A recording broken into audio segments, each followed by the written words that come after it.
Oleh karena itu mari tidak berpanjang kata, kita buka satu bagian firman Tuhan yang saya pilih dari kitab pertama Samuel 30 ayat 1 sampai 10. 1 Samuel pasal 30 ayat 1 sampai 10. Nanti kalau Bapak Ibu Saudara semua sudah dapat, baru katakan amin. Nanti kita akan baca firman Tuhan. Yang lain belum dapat bilang kalau yang sudah bilang amin. Baik, kalau sudah Bapak Ibu Saudara, mari sejumlah kita berdiri dan menghargai kebenaran firman Tuhan. Kita akan baca balas-balasan. Saya akan baca ayat 1, Bapak Ibu Saudara ayat 2, dan kita kembali ayatnya ke-10. 1 Samuel 30 ayat 1 sampai 10. Bapak Ibu Saudara yang diberkati oleh Tuhan Yesus Kristus, di sini Lembaga Alkitab Indonesia atau LAI memberikan judul Siklak Terbakar, Pembalasan Daud kepada orang Amalek. Demikianlah firman Tuhan, ketika Daud serta orang-orangnya sampai ke Siklak pada hari yang ketiga, orang Amalek telah menyerbu tanah Negeb dan Siklak. Siklak telah dikalahkan oleh mereka dan dibakar habis. Silakan ayat 2. Perempuan dan semua orang yang ada di sana, tua dan muda, telah ditawan mereka dengan tidak membunuh seorang pun. Mereka mengiringi sekaliannya, kemudian meneruskan perjalanannya. Ketika Daud dan orang-orangnya sampai ke kota itu, tampaklah kota itu terbakar habis, dan istri mereka serta anak mereka laki-laki dan perempuan telah ditawan. Lalu menangislah Daud dan rakyat yang bersama-sama dengan dia itu dengan bernyaring, sampai mereka tidak kuat lagi menangis. Juga kedua istri Daud ditawan, yakni Ahinoam perempuan Israel dan Abigail bekas istri Nabal orang Karmel itu. Dan Daud sangat terjepit karena rakyat akan hendak melempari dia dengan batu. Seluruh rakyat itu telah bersedih hati, masing-masing karena anaknya laki-laki dan perempuan. Tetapi Daud menguatkan kepercayaannya pada Tuhan Allahnya. Lalu Daud memberi perintah kepada Imam Abiatar bin Ahimelek, bawalah efod itu kepadaku. Maka Abiatar membawa efod itu kepada Daud. Kemudian bertanyalah Daud kepada Tuhan, katanya, haruskah aku mengejar gerombolan itu, akan dapatkan mereka kususut? Dan ia berfirman kepadanya, kejarlah, sebab khususnya engkau akan dapat menyusul mereka dan melepaskan tawanan. Daud beserta 600 orang yang bersama-sama dengan dia, dan sampailah mereka di sungai Besor, sementara orang-orang yang mau tinggal di belakang berhenti di sana. Kita serukan bersama ayat 10, 2, 3. Maka Daud melanjutkan pengejarannya itu beserta 400 orang, 200 orang di sana. Terpujilah Tuhan kita Yesus Kristus. Akan kembali Bapak Ibu Saudara terkasih, yang selalu dikatakan berbahagia adalah Bapak Ibu Saudara dan saya yang terus membaca firman Tuhan, kita renungkan dan terlebih kita melakukannya dalam hidup kita hari lepas hari. Jadi Bapak Ibu Saudara yang diberkati oleh Tuhan Yesus Kristus, tentunya di dalam menjalani kehidupan kita ini di bumi, saya mau katakan bahwa kita semua tidak pernah terlepas dari yang namanya tantangan, dari yang namanya pergumulan. Seperti mau barang Tuhan kesaksian tadi, bahwa memang ketika kita masih hidup di bumi, selama ini kaki masih injak tanah, selama ini kaki masih injak bumi, maka kita semua tidak terlepas dari yang namanya tantangan, pergumulan hidup. Pasti itu akan datang silih berganti di dalam kehidupan Bapak Ibu Saudara dan saya. Apalagi kita yang sudah ambil komitmen untuk ikut Tuhan, untuk melayani Tuhan, maka kita semua pasti akan mengalami tantangan. Tidak ada yang lolos, karena firman yang berkata, Barang siapa yang mengikut aku harus sangkal diri, pikul salib, lalu pikul aku. Berbicara pikul salib, berbicara penderitaan. Oleh karena itu Bapak Ibu Saudara terkasih, jangan heran di saat pengiringan kita akan Tuhan, selama kita masih hidup di bumi, kita mengalami yang namanya tantangan, masalah, pergumulan pasti datang, silih berganti dalam kehidupan kita hari lepas lagi hari. Dan apalagi Bapak Ibu Saudara yang diberkati, kita sudah ada di tahun 2026, tahun yang baru ini, yang dimana banyak prediksi dunia, banyak prediksi yang kita lihat di media sosial, mungkin kita lihat di TV, di berita apapun, yang menyatakan bahwa tahun 2026 ini adalah tahun yang penuh dengan tantangan, tahun yang penuh dengan masalah, tahun yang penuh dengan kesulitan, dengan berbagai-bagai hal yang sulit, yang kesulitannya beda dengan tahun-tahun kemarin. Bahkan dikatakan bahwa tahun 2026 adalah tahun kegelapan, di mana banyak orang memprediksikan bahwa ini tahun kegelapan, ini tahun yang penuh dengan tantangan, ini tahun penuh dengan kesulitan. Tetapi saya mau katakan bagi Bapak Ibu Saudara terkasih, bahwa apapun kata orang mengenai tahun 2026, entah mau tahun sulit kah, tahun tantangan kah, tahun kegelapan kah, kita percaya bahwa Tuhan yang kita sembah dalam nama Yesus, ketika Dia sanggup memelihara kita di sepanjang 2025, maka tahun yang sama Allah yang tidak pernah berubah dalam nama Tuhan Yesus, Dia Allah yang selalu menyertai Bapak Ibu Saudara dan saya. Tidak usah takut. Orang mau ngomong tentang apa terserah. Memang perlu kita dengar berita untuk kita waspada, tapi kita jangan merenungkan perkataan orang, karena kalau kita renungkan berita-berita yang buruk membuat iman kita lemah. Tapi mari kita baca, renungkan firman Tuhan, itu yang memberikan kekuatan bagi Bapak Ibu saya. Tidak usah takut mengenai tahun apapun. Tuhan pernah lindungi kita kok. Kita lewati 2025 mungkin dengan banyak air mata, dengan masalah, dengan tekanan dan kesulitan, tapi kita lewatnya. Tuhan yang kita sembah, Allah yang tidak pernah berubah. Tidak mungkin Dia izinkan kita masuk 2026 lantas Dia mau menyiksa, Dia mau membuat kita mau membuat kita binasa dan mau membuat kita mengalami malapetaka. No, tidak. Allah yang kita sembah adalah Allah yang setia. Sekalipun mungkin kita tidak setia dengan Dia, tapi Dia selalu setia dan Dia selalu memegang janjinya. Oleh karena itu Bapak Ibu Saudara terkasih, apapun prediksi orang, kita tidak usah takut. Memang betul kita akan lihat pasti sepanjang dalam menghadapi hidup kita di tahun 2026 pasti akan ada tantangan juga, pasti akan ada masalah juga, pasti akan ada pergumulan dan lain sebagainya. Tetapi bagaimana caranya Bapak Ibu Saudara terkasih, supaya Bapak Ibu Saudara dan saya bisa menang dari setiap masalah-masalah tantangan hidup yang datang dalam kehidupan kita? Apa caranya, bagaimana caranya agar kita bisa kuat, agar kita bisa menang dari setiap permasalahan tantangan hidup yang datang dalam kehidupan kita? Bagaimana caranya agar kita kuat? Satu-satunya cara adalah tidak lain dan tidak bukan, satu-satunya cara agar Bapak Ibu Saudara dan saya bisa menang terhadap setiap masalah, kita menang dari setiap pergumulan hidup yang mungkin akan menghadang kita di hari-hari ke depan. Satu-satunya cara adalah kita harus bergantung dan berharap hanya kepada Tuhan saja. Dan kita tidak bisa mengandalkan kekuatan kita, kita tidak bisa mengandalkan kehebatan kita. Satu-satunya cara agar kita kuat, kita mampu melewati hari demi hari yang penuh dengan tantangan, kita harus bergantung dan berharap hanya kepada Tuhan. Seperti tokoh yang bernama Raja Daud pada hari ini kita akan belajar. Dia adalah tokoh dalam Alkitab yang selalu mau bergantung dan berharap kepada Tuhan. Dia tidak pernah bergantung pada dia punya kehebatan, dia tidak pernah bergantung pada dia punya kekuasaan, dia tidak pernah bergantung pada dia punya kekayaan dan lain sebagainya.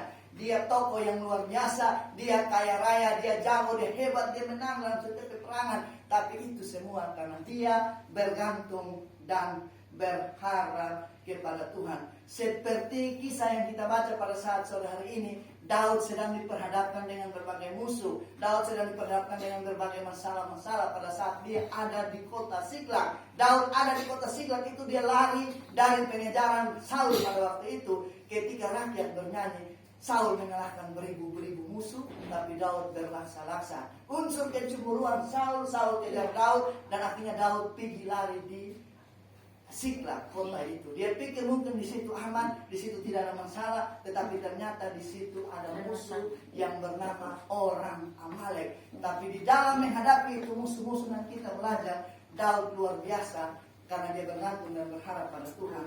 Maka kemenangan luar biasa Tuhan kerjakan di dalam kehidupan kita. Dan ini akan menjadi pelajaran bagi kita, menjadi rahasia bagi kita. Apa rahasia kemenangan Daud ketika dia menghadapi musuh dan dia bisa menang terhadap musuh. Ini menjadi rahasia bagi kita, ini menjadi pelajaran bagi kita. Sehingga ketika kita pun menghadapi masalah, kita pun menghadapi musuh, entah musuh itu bernama musuh ekonomi, entah musuh itu bernama musuh rumah tangga, entah itu musuh bernama musuh pekerjaan kita, masalah, pergumulan, sakit, penyakit, dan apapun musuh yang sedang menghimpit kita, yang akan datang menghimpit kita, kita akan keluar lebih dari pemenang. Seperti tokoh yang bernama Daud ini. Dan oleh karena itu Bapak Ibu Saudara yang diberkati oleh Tuhan Yesus Kristus, apa rahasia kemenangan yang dialami oleh Daud ketika dia menghadapi musuhnya? Bapak Ibu Saudara terkasih, saya akan membagikan beberapa poin penting yang soalnya akan lama-lama, soalnya akan sampai jam 6, mungkin jam 5 lewat sedikit. Saya minta Tuhan supaya memampukan saya untuk menyampaikannya dengan baik dan benar. Artinya benar dalam konteks firman Tuhan, dan saya tidak mau keluar dari konteks firman Tuhan, dan saya akan pakai banyak ayat-ayat referensi sehingga mendukung firman Tuhan saat sore ini. Nah, apa rahasia kemenangan yang dialami oleh Daud ketika dia diperhadapkan dengan musuh-musuhnya, ketika dia dalam masalah, ketika dia dalam tantangan? Bapak Ibu Saudara yang diberkati oleh Tuhan Yesus Kristus, jawaban yang pertama, perhatikan bacaan kita dalam ayat yang ke-6 tadi.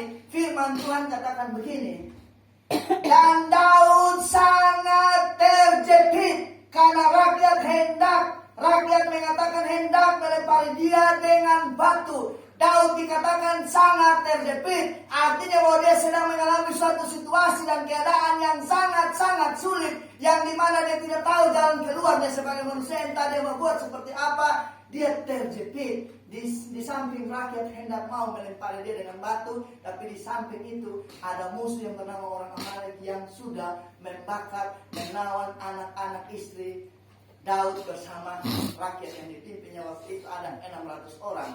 Kalau kita membaca ini, apa cerita ini, ada 600 orang. Di sini dikatakan bahwa dan Daud sangat terjepit.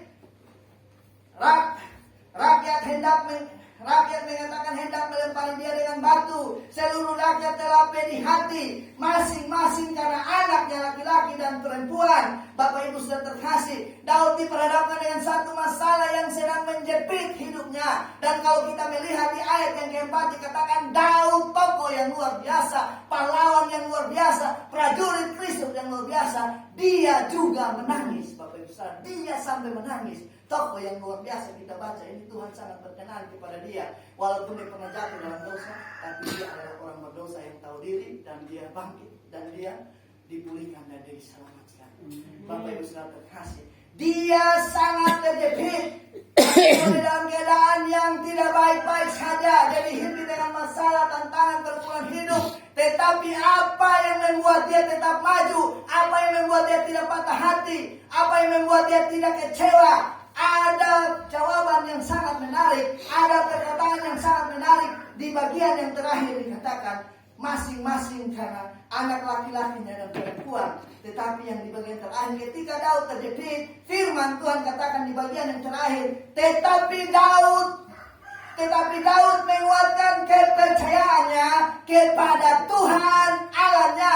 Dengar baik Bapak Ibu saudara terkasih, ketika Daud dalam keadaan terjepit, Daud dalam keadaan yang tidak baik, Daud dalam keadaan mengalami masalah, Daud punya hati yang tetap kuat, Daud punya iman yang tetap teguh, kokoh di hadapan Tuhan. Sehingga firman Tuhan katakan, tetapi Daud menguatkan kepercayaannya kepada Tuhan Allahnya. Daud memiliki mental yang baja, Daud memiliki iman yang kuat, Daud memiliki seorang mental iman yang sangat-sangat kuat. Mental seorang pemenang, Bapak Ibu saudara terkasih. Daud bukan sekedar menangis lantas dia berdiam diri dan dia tidak punya jalan keluar, tetapi dia mau selalu kuatkan dan teguhkan hatinya. Dia mau selalu kuat di dalam Tuhan. Dia mau selalu kuatkan dan kokohkan imannya di hadapan Tuhan. Karena dia tahu bahwa Tuhan yang dia sembah adalah Tuhan yang lebih besar dari setiap masalah yang dialami pada saat itu, Bapak Ibu Saudara terkasih. Dan ini menjadi pelajaran berharga bagi kita, Bapak Ibu Saudara.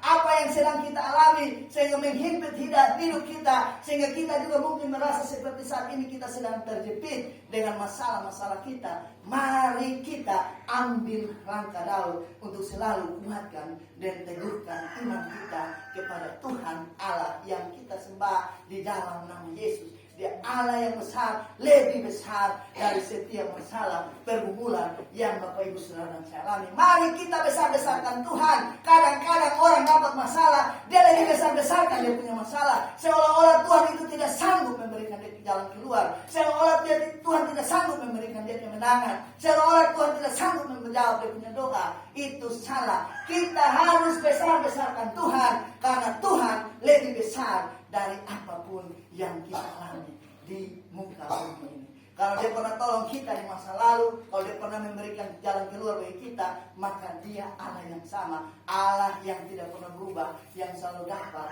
memberikan kita kekuatan ketika kita iman kita tetap kokoh, iman kita tetap kuat, iman kita tetap teguh di dalam Tuhan Allah yang kita sembah. Artinya kita belajar di sini bahwa Daud tetap punya hati yang kuat dan teguh di dalam Tuhan pada saat menghadapi setiap tantangan yang ada di depannya. Daud memiliki mental yang kuat, teguh dalam Tuhan, selalu bergantung berharap kepada Tuhan saja. Firman Tuhan katakan bahwa tetapi Daud menguatkan kepercayaannya kepada Tuhan Allahnya. Daud mengajarkan kita pada saat sore hari ini, Bapak Ibu Saudara, mari kita kuatkan, teguhkan hati kita di dalam Tuhan, Bapak Ibu Saudara terkasih.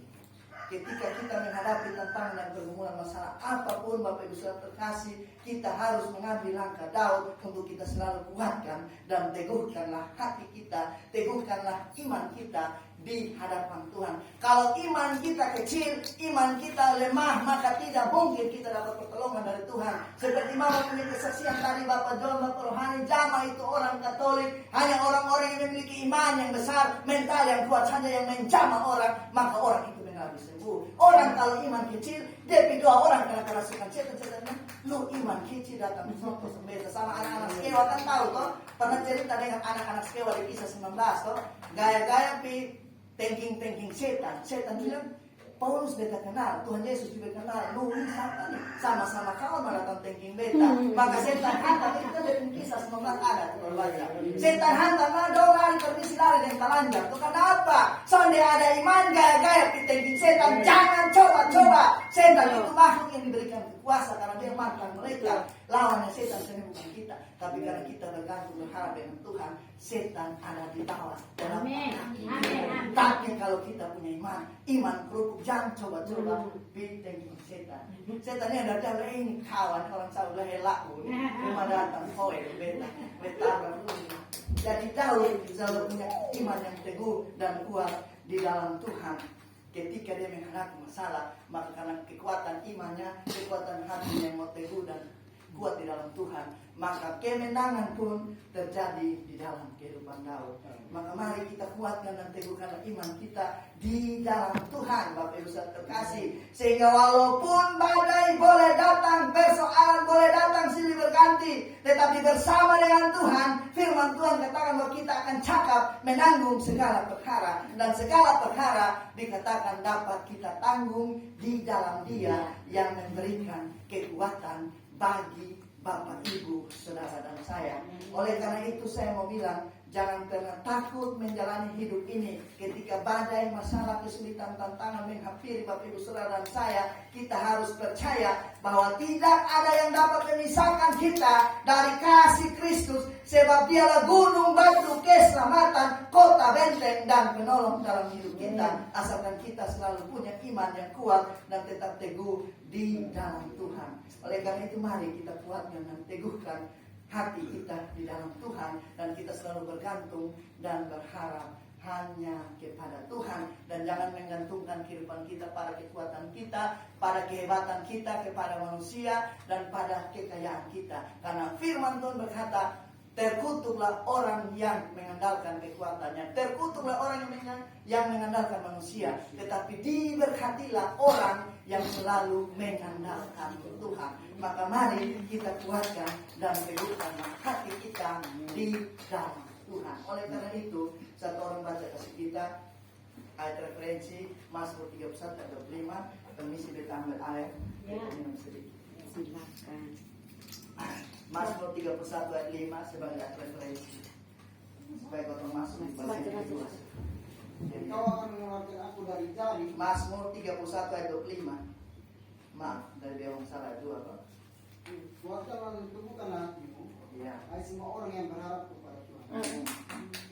Kuatkanlah dan teguhkanlah hatimu, hai semua orang yang berharap kepada Tuhan, hai semua kita yang mendengarkan firman Tuhan pada saat sore hari ini. Mari kuatkan dan teguhkanlah hati kita di dalam Tuhan. Jangan takut menghadapi pergumulan tantangan di tahun 2026, karena firman-Nya berkata, aku sekali-kali tidak akan membiarkan engkau, dan aku sekali-kali tidak akan meninggalkan engkau, tidak meninggalkan Bapak Ibu saudara dan saya berjalan sendiri. Ada amin? Amin. Itu poin yang pertama.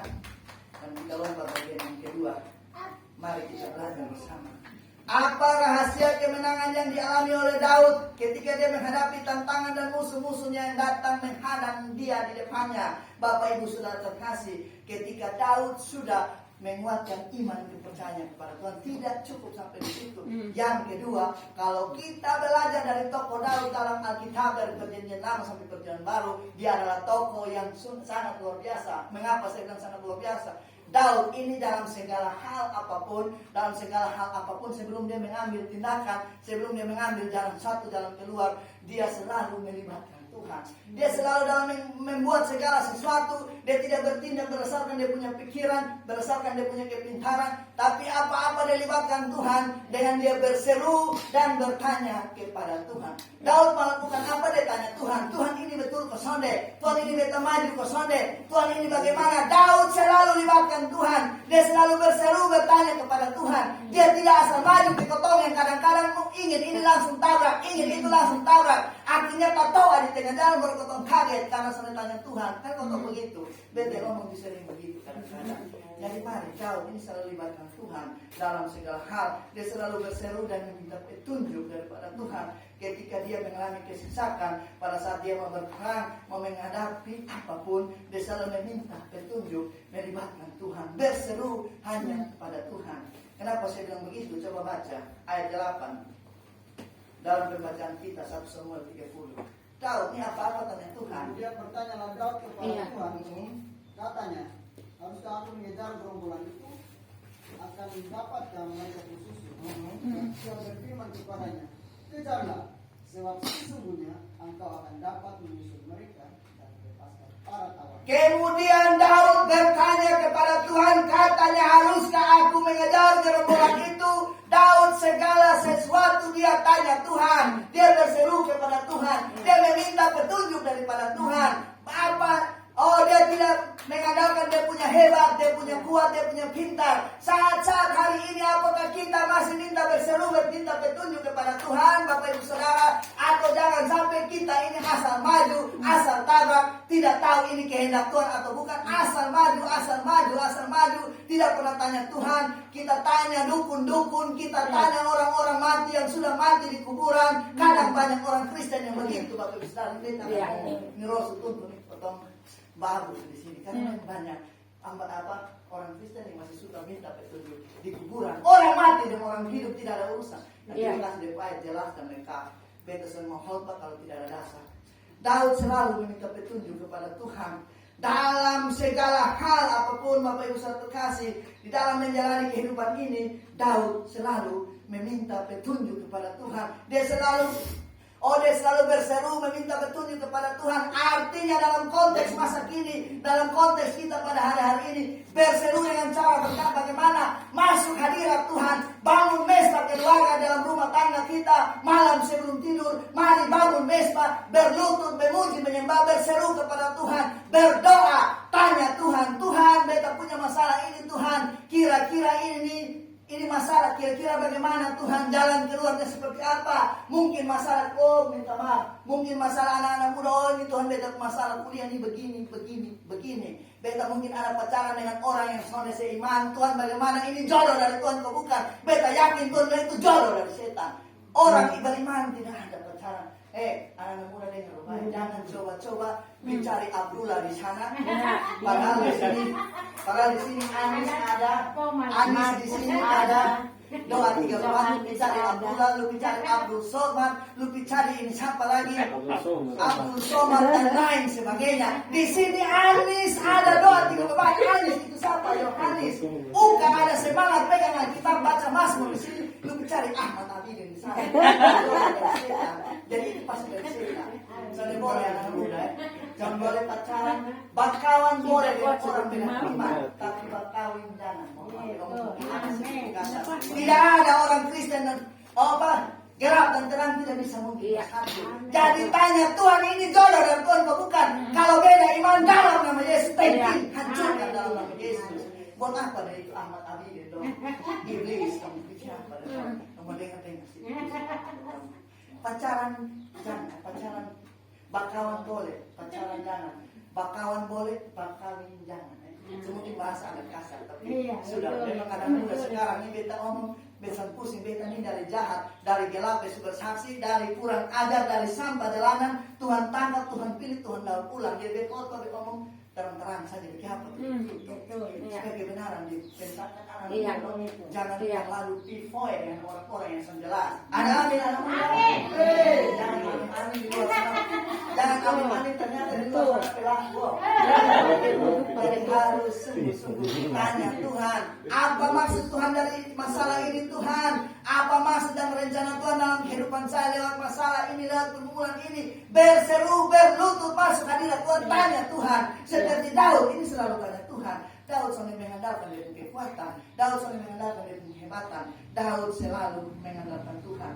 Dan ketika Daud selalu berseru dan bertanya kepada Tuhan, maka kemenangan dari pihak Tuhan terjadi dalam kehidupan Daud. Karena apa? Tuhan itu selalu dekat kepada setiap orang yang berseru kepadanya dan kepada orang yang berseru kepadanya dalam kesetiaan. Ketika kita berseru dengan setia meminta petunjuk Tuhan dalam doa, Dia setia menjawab doa kita. Mana ayatnya? Mazmur 145 ayat 18. Coba catat baik. Saya omong ada dasar. Catat baik Mazmur 145 ayat 18. Tanya Tuhan, berseru Tuhan, jangan libatkan Tuhan dekat pada setiap orang yang berseru kepadanya. Pada setiap orang yang berseru kepadanya dalam kesetiaan. Pada setiap orang yang berseru kepadanya dalam kesetiaan, artinya berseru dalam doa, dalam hadirat Tuhan kita memuji, menyembah, berseru namanya, maka Dia setia jawab doa-doa kita. Apa yang menjadi pergumulan kita, apa yang menjadi tantangan kita, pasti Dia buka jalan dalam kehidupan kita. Bapak Ibu sudah terkasih, kita belajar dari Daud. Kita jangan pilih minta petunjuk di dukun-dukun, di kurang paranormal. Orang paranormal itu dia bilang itu bukan paranormal dong, itu kurang normal. Kenapa? Suka reka-reka harta biru, suka omong-omong senjelas. Jangan ditanya-tanya di dukun-dukun, jangan ditanya-tanya di kuburan sana, karena tidak ada urusan orang mati dengan orang hidup. Orang sudah mati selesai. Karena banyak orang Kristen, bahkan banyak orang persekutuan doa yang saya lihat, saya dapatkan di luar sana, sudah berdoa tapi Tuhan bilang lu bakar lilin di kubur sana. Dia omong dengan bayi di kubur sana. Bayi tidak ada urusan lagi dengan orang yang hidup. Mana berbahaya. Beta pernah satu kali Bapak Ibu Saudara diurut di salah seorang majelis di ibu jangan bisa perlu omong dengan nama. Jangan. Saya boleh ini menjadi cerita supaya potong jangan ikut. Beta pergi urut di sana, orang ngerti urut. Waktu urut pertama bagus sekali, dia urut mantap, dia urut beta, dia pakai minyak segala macam, beta rasa enak dan tangan bagus. Juga ini majelis gereja. Nah, salah satu gereja besar dari buku dia. Ini majelis nih. Nah, setelah urut habis dia pulang, dia bilang, kakak nanti datang berikut, kakak tolong dah bawa sirih pinang, kapur sirih, minyak dan daun-daun. Beta oke, nanti beta bawa. Nanti beta datang, beta bawa. Singkatnya ketika pas dia membawa belakang ini beta tergerak hanya beta Beta masih berdiri sedikit langsung dia bilang, nanti ketika kakak datang, sebelum kakak datang, beta juga nanti minta petunjuk dari bapak dan dari mama. Beta pikir dari bapak dan dari mama ini mungkin tukang urut yang hebat, yang mungkin dia sudah pengalaman jadi kita resep supaya datang urut beta. Beta tergerak, beta tanya, bapak dan mama ada di mana? Bapak dan mama ada di kuburan. Langsung beta bilang, oh tidak ada hubungan orang mati dan orang hidup. Tidak ada hubungan orang mati dan orang hidup. Tidak ada urusan yang mati dan hidup, tidak ada urusan. Bagaimana majelis model begini? Bagaimana pita-pita orang mati, tidak ada urusan. Bapak Ibu sudah terkasih, apakah kita harus meminta petunjuk kepada orang-orang mati bagi orang-orang hidup? Mari kita menonton. Ini majelis, ini beta heran dan dia. Langsung mari kita buka Yesaya 8 ayat 19 dan 20. Baca. Tidak ada urusan lagi, tapi memang masih banyak orang yang masih tahu dong belajar Alkitab, membaca Alkitab, tabalik, mana kau bisa mengerti. Tanya-tanya orang di kuburan sana, tidak ada. Yesaya 8 ayat 19 20 coba baca. Bebas mesin dengan keras. Enggak boleh baterai begini. Dan apabila orang berkata kepadamu, mintalah petunjuk kepada arwah dan lorong, dan yang karamang berbisik-bisik dan komat kami, maka jawablah, bukankah suatu bangsa patut meminta petunjuk kepada Allahnya? Atau haruskah mereka meminta petunjuk kepada orang-orang mati bagi orang-orang hidup? Haruskah mereka meminta petunjuk kepada orang-orang mati bagi orang-orang hidup? Tentunya tidak. Jawabannya di ayat 20 lanjut tadi baca.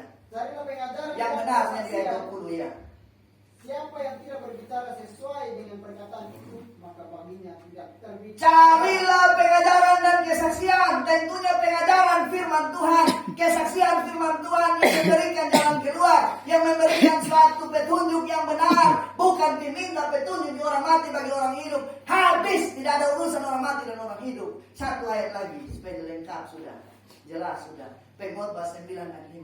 Nah, ini kadang-kadang potong orang Kristen masih ada yang praktik begini. Maaf, potong saudara-saudara kalau di Katolik dong kan percaya begini, tapi potong sonde begini. Potong firman Tuhan tegas dan jelas, dan ini kita akan terus baterai di mana-mana saat Tuhan berkata kita akan hantam terus.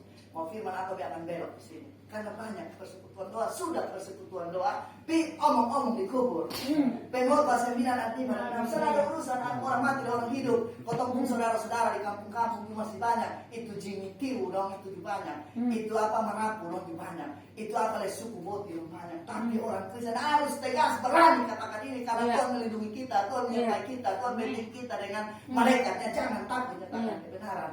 Pengkhotbah 9 ayat 5. Karena orang-orang yang hidup tahu bahwa mereka akan mati, tapi orang yang mati tak tahu apa-apa, tak tahu, tak ada upah lagi bagi mereka. Tahu apa-apa ya. Bahkan kenangan kepada mereka sudah lenyap.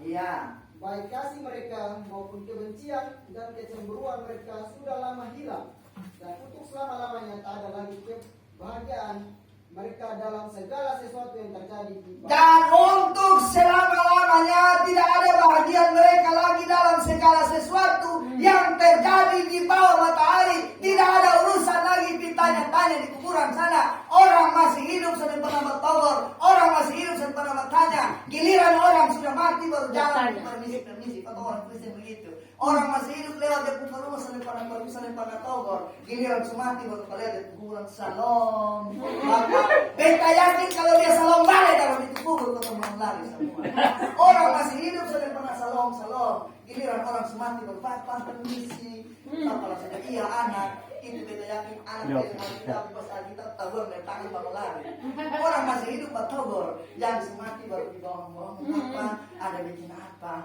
Kaget bapak baterai beta akan siksa di neraka. Oh, itu bapak mungkin yang sudah cekemar, oke? Tapi kalau bapak yang sudah tawat, bapak bahagia. Jadi sana ada urusan orang mati dan orang hidup. Saat itu dia ngomong seperti itu, dia bilang tidak ada urusan orang mati dan orang hidup. Maka waktu itu dia sempat berdalih, dia bilang, kau beta pernah tanya dan beta pernah buat orang sembuh. Memang setan juga bisa bikin mujizat. Seperti waktu Tuhan suruh Musa dengan Harun ditanam tongkat di depan Firaun. Firaun panggil Yanes dan Yambres, itu kan jampi-jampi apa Firaun panggil Yanes dan Yambres itu tukang suaminya Firaun. Yanes Yambres datang dengan enteng, dong ditanam tongkat sama-sama jadi ular. Tapi tongkat Musa dan Harun telah makan buah. Jadi artinya bahwa setan juga bisa bikin mujizat, tapi itu mujizat palsu. Sehatin hari mungkin, tapi besok-besok nanti tambah hancur. Maka beta langsung tolak dalam nama Yesus, beta pulang. Yang sampai beta ikut mau beta sebelah kiri masih bermasalah, giliran pulang kanan yang bermasalah jadi apa sih beta? Beta bisa bikin apa? Jadi beta pulang, beta tahu kebenaran, beta sedang kompromi dengan yang namanya dosa. Tidak ada. Jadi mari kita selalu bergantung dan berharap kepada Tuhan saja dengan meminta petunjuk kepada Tuhan seperti Daud ketika dia mengalami suatu tantangan dalam hidupnya. Baik, itu yang kedua. Dan kita langsung lompat di bagian yang ketiga. Bagaimana Bapak Ibu Saudara terkasih, apa rahasia kemenangan yang dialami oleh Daud ketika dia menghadapi tantangan dan musuh-musuhnya tidak terlepas dari konteks pembicaraan kita pada saat saudara ini. Yang ketiga, Bapak Ibu Saudara terkasih, saya catat di sini. Daud ketika melakukan segala sesuatu sambil ketika dia berseru bertanya kepada Tuhan, apa-apa yang dia melakukan, dia selalu, Bapak Ibu Saudara, dia selalu melangkah berdasarkan tuntunan firman Tuhan. Apa yang Tuhan katakan itu yang dia lakukan. Apa yang tidak Tuhan firmankan dia tidak lakukan. Dia melangkah berdasarkan tuntunan firman Tuhan. Perhatikan, setelah Daud berkata kepada Tuhan di ayat yang ke-8 tadi yang berkata, kemudian bertanyalah Daud kepada Tuhan, katanya, haruskah aku mengejar gerombolan itu, akan dapatkah mereka kususul? Maka firman Tuhan datang kepada Daud di bagian yang B dalam pembacaan kita di ayat ke-8. Dia, firman Tuhan katakan begini, dan ia berfirman kepadanya. Kata I itu huruf besar, maka kita ganti dengan kata Tuhan. Jadi artinya bahwa dan Tuhan berfirman kepadanya. Ketika Daud bertanya, Tuhan berfirman kepadanya, kejarlah, sebab sesungguhnya engkau dapat menyusul mereka dan melepaskan para tawanan. Ketika Daud berseru bertanya kepada Tuhan, maka firman Tuhan yang disampaikan, Tuhan berfirman kepada Daud, itu yang dia buat. Kita kadang-kadang Tuhan tidak berfirman, tutup mata, Tuhan ada ngomong bilang begini. Mana aja begitu. Bukan saya tidak percaya. Tutup mata, baru Tuhan ada bilang begini, Tuhan ada bilang begitu. Hei, tidak cukup kejadian sampai Wahyu itu suara Tuhan, itu firman Tuhan. Memang masih ada nubuatan kita, tapi kadang-kadang orang bukan nubuatan, tapi lu buat-buat. Kadang-kadang Tuhan sedang ngomong dan Tuhan ngomong. Kadang-kadang tutup mata dalam mereka ada peti mayat di muka. Itu satu kali di berdoa di hamba Tuhan di salah satu persekutuan doa di sekitar Jalan Nangkas itu tutup mata dan Tuhan ada studi peti mayat. Karena beta semua mati. Itu jadi pikiran. Akhirnya orang yang datang dengan keadaan beban berat dengar dia punya petunjuk, orang dia takut. Kadang-kadang itu bukan nubuatan, tapi itu lu buat-buat. Hati-hati, kadang-kadang begitu. Selalu Tuhan. Ada yang begitu, memang sana semua Ada yang betul juga nubuatan benar. Ada bukan nubuatan. Tutup mata, asal tutup mata, Tuhan omong, asal tutup mata, Tuhan omong. Hei, kurang Alkitab kan? Tuhan sudah omong terlalu banyak dari Kejadian dan Wahyu. Lu punya Mazmur sendiri, lah tulis Alkitab sendiri. Regen berkata, diberkatilah orang yang mengenal Tuhan. Mari kita buka Regen pasal 1 ayat 2. Tidak mungkin kan? Kalau orang yang sering bernubuat, begitulah beda tulis Alkitab sendiri. Tuhan sudah menubuatkan firman Tuhan dari Kejadian sampai Wahyu sudah terlalu banyak. Jadi Daud melakukan sesuai firman Tuhan. Bukan tutup masa atau tutup mata bilang Tuhan omong ini, Tuhan omong itu. Terlalu banyak. Kadang-kadang beta pusing mendengar begitu.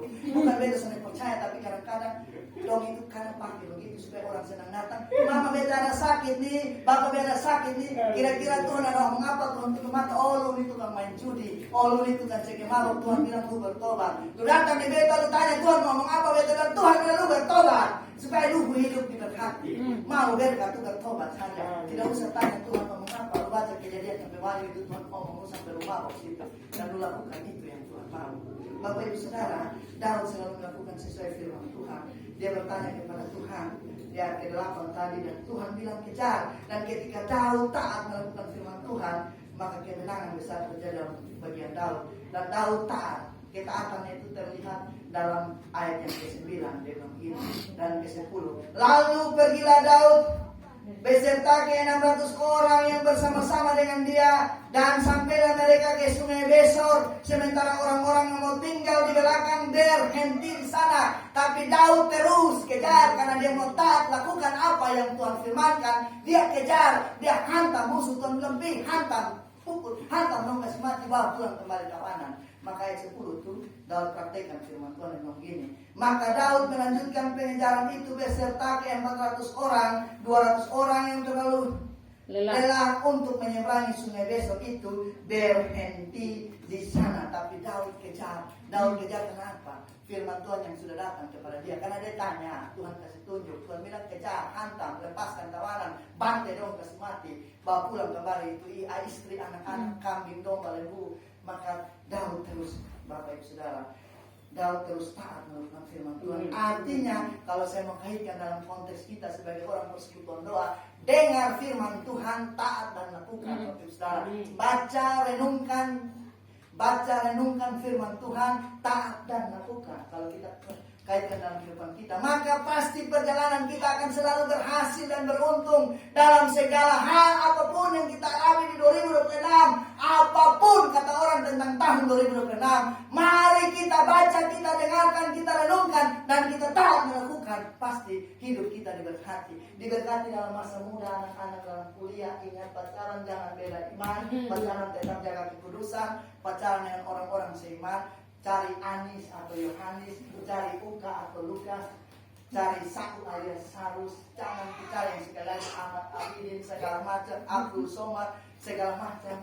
Jadi mari kita sungguh-sungguh dengan firman Tuhan, baca, renungkan, taat dan lakukan. Pasti perjalanan hidup kita berhasil dalam segala hal apapun. Karena orang-orang yang selalu dengarkan, karena salah satu ciri orang-orang yang mau selalu bergantung dan berharap kepada Tuhan adalah orang-orang yang selalu mendengarkan firman Tuhan, taat melakukan, dan hidup dan perjalanan hidupnya selalu berhasil dan beruntung. Karena orang-orang yang selalu mendengarkan firman Tuhan dan taat melakukan dalam hidupnya, perjalanan hidupnya akan selalu berhasil dan beruntung dalam segala hal apapun. Dalam rumah tangga kita, dalam pekerjaan kita, dalam pelayanan kita, dalam masa muda dan masa depan kita, pasti perjalanan kita akan berhasil dan beruntung. Kalau kita mau baca, renungkan, tak baca, renungkan, kita mau memperkatakan firman Tuhan dan renungkan siang dan malam, maka kita akan selalu bertindak berhati-hati dengan segala firman-Nya, dan pasti demikian jalan hidup kita akan berhasil dan selalu beruntung. Coba baca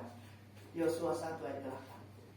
Rahasia untuk diberkati, rahasia untuk kita selalu berhasil dalam segala hal apapun. Yosua pasal 1 ayat 8.